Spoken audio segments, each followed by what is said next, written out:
मध्य प्रदेश के अमरवाड़ा विधानसभा सीट उपचुनाव में फैसला हो गया। अमरवाड़ा त्रिकोणीय मुकाबले में अचानक खेल बदला और अंतिम राउंड में बीजेपी के कमलेश शाह ने बाजी मार दी। कमलेश शाह ने 3252 वोट से जीत दर्ज की। अमरवाड़ा उपचुनाव के त्रिकोणीय मुकाबले में भाजपा प्रत्याशी कमलेश शाह ने 3252 वोट से अपनी जीत दर्ज की।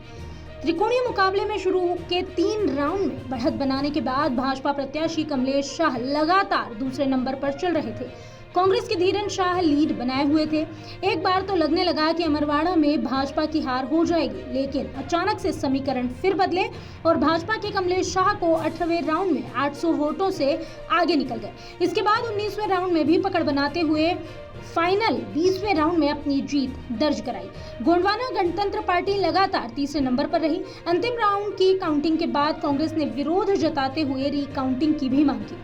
बता दें, धीरन शाह 12वें राउंड में 7500 वोटों की बढ़त बनाए हुए थे। अचानक 13वें राउंड में यह बढ़त घट गई। धीरन शाह 5128 वोटों से आगे थे। इस रोचक मुकाबले में 14वें राउंड में कांग्रेस की लीड और घटी। कांग्रेस प्रत्याशी धीरन शाह 2851 वोट से आगे रहे। मतगणना के 15वें राउंड में कांग्रेस प्रत्याशी धीरन शाह 4014 वोट से आगे रहे। 19वें राउंड में रोचक मुकाबले में अचानक फिर से पासा पलट गया। भाजपा के कमलेश शाह 19वें राउंड में 1285 मतों से आगे निकले। इसके बाद बीजेपी प्रत्याशी कमलेश शाह ने काउंटिंग के 20वें राउंड में 3252 मतों से अपनी जीत दर्ज कराई। गौरतलब है, कमलनाथ के गढ़ को जीतने के लिए भारतीय जनता पार्टी ने लोकसभा चुनाव में भी पूरी ताकत झोंकी थी।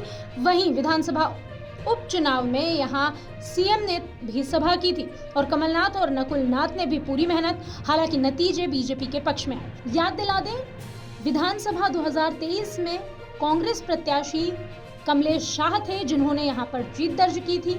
एक बार फिर से जीते तो कमलेश शाह हैं, लेकिन इस बार उनकी पार्टी बदल गई है। दरअसल कमलेश शाह पहले कांग्रेस से विधायक हुआ करते थे। उनके इस्तीफा देने के बाद ही यहां पर उपचुनाव कराए गए। विधानसभा 2023 में छिंदवाड़ा जिले में भारतीय जनता पार्टी खाता भी नहीं खोल पाई थी, लेकिन अब उपचुनाव में जीत दर्ज करने के बाद, या यूं कहें कि उपचुनाव में एक बार फिर से कमलेश शाह के जीतने के बाद ये सीट बीजेपी के खाते में आ गई है। बीजेपी के कमलेश शाह की जीत के बाद कांग्रेस अब रिकाउंटिंग की मांग कर रही है।